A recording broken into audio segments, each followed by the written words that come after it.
Hey everybody, it's Jason Blaha here. Now that my two obligatory informative videos are done for the day, it's time to talk about current events in the online fitness community. And today, I'm going to talk about myself.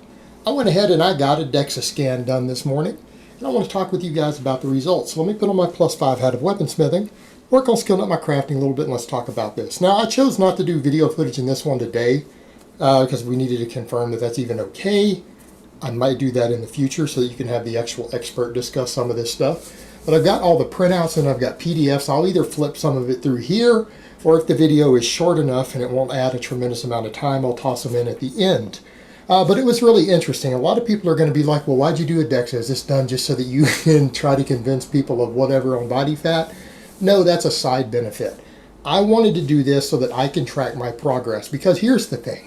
I have a lot of people saying things like the sort of training I'm doing won't put muscle mass on you, right? They say things like that. Well, if I'm getting Dexa scans every 90 days, we can determine exactly how many ounces of muscle I gain for a certain amount of bar increases. In other words, if my daily average on my squat goes up from 465, where it is now, to 500 or 525, and my bench press goes up whatever on what I'm doing every single day, over time we can plot the weight increases on the bar and see how much they impact overall muscle mass in the body. You know, we'll see if a 50-pound increase on a daily max on a squat is correlated with a ½ pound of muscle gain, 1 pound of muscle, 3 pounds of muscle.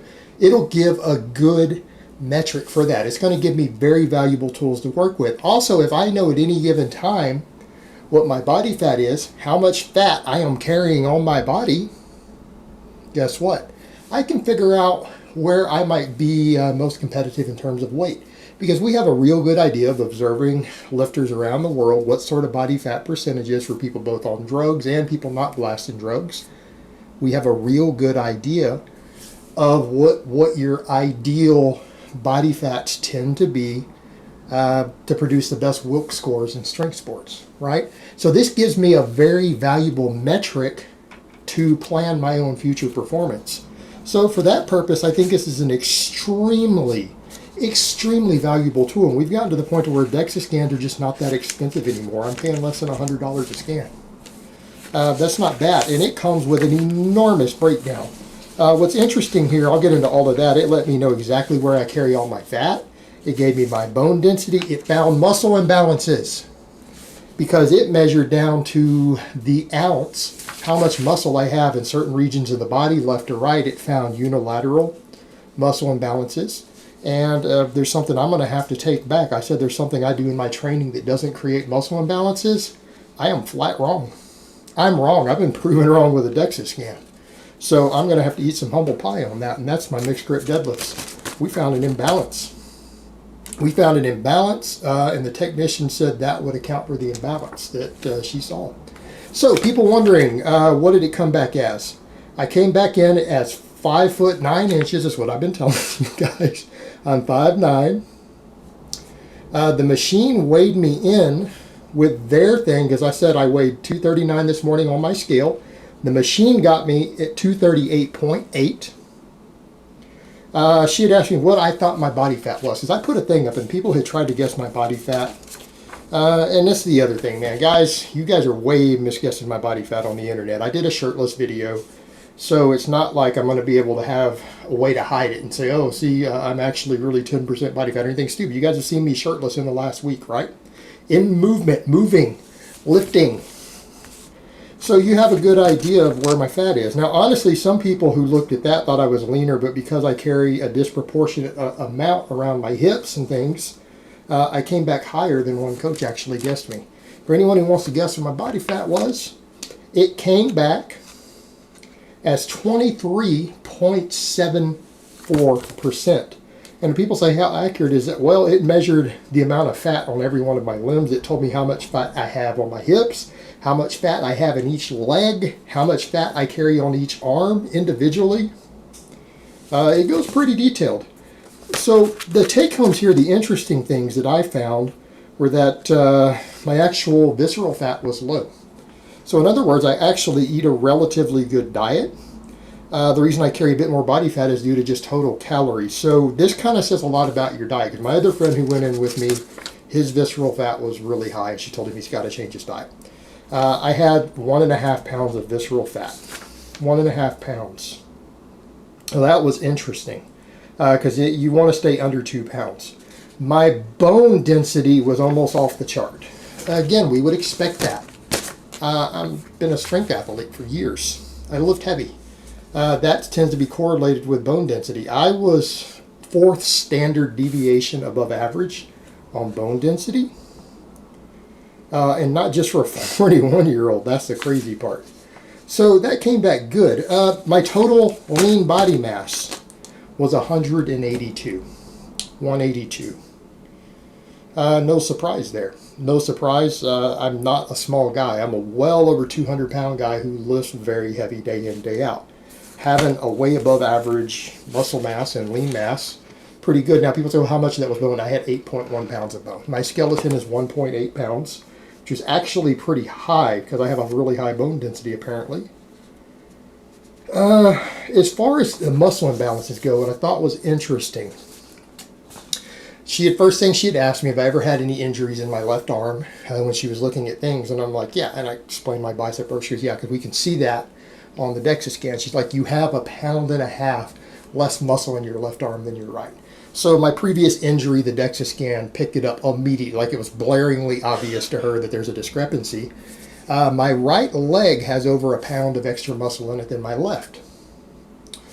And again, so I favor the right leg a little bit on my squats, but more importantly, she had said, now what I normally see, someone who has a right leg stronger than the other who does a lot of full body type sports or exercises, they tend to have more muscle on the left side of their torso. She goes, but yours is abnormally high.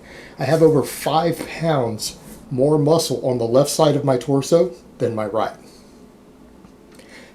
5 extra pounds of muscle on the left side of my torso than my right, even though my left arm is slightly smaller, my left leg is slightly smaller, my left arm's a lot smaller.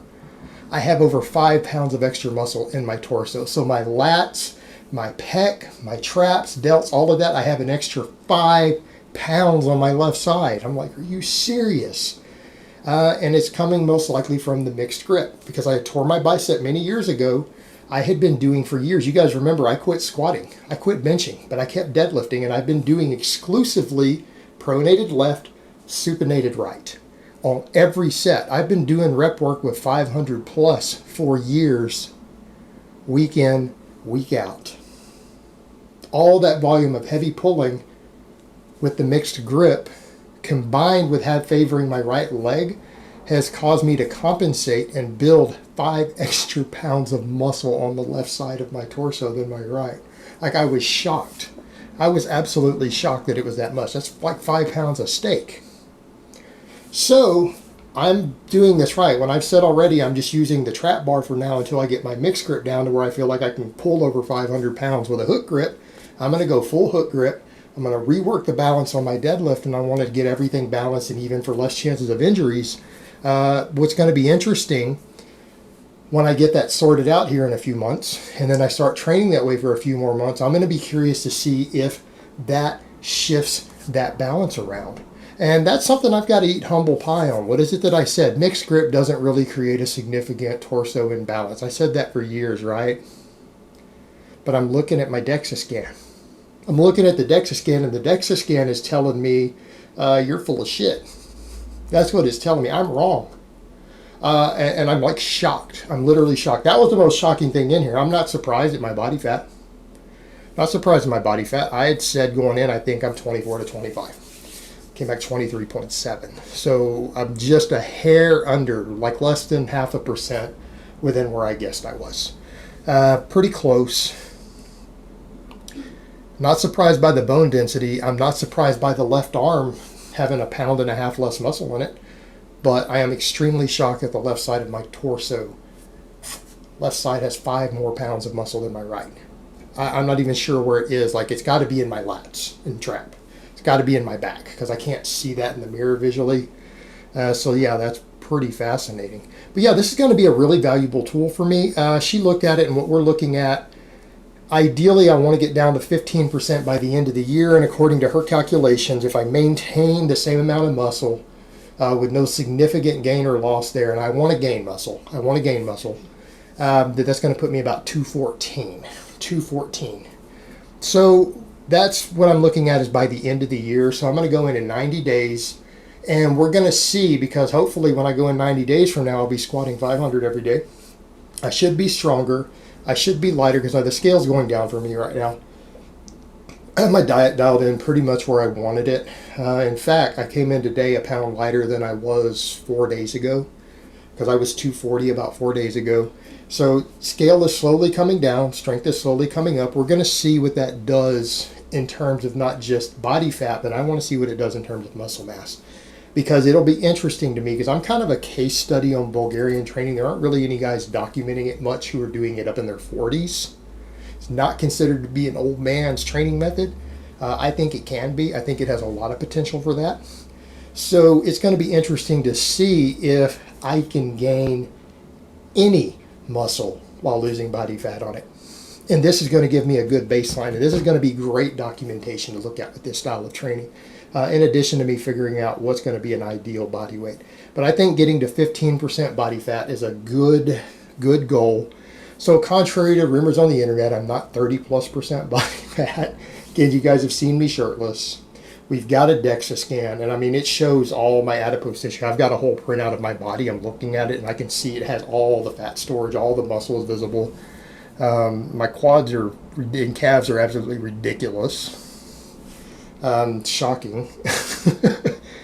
But yeah, I mean, and I can see where all my fat storage is, the patterns, it's all visible. I've got printouts of everything. So it's really a useful tool.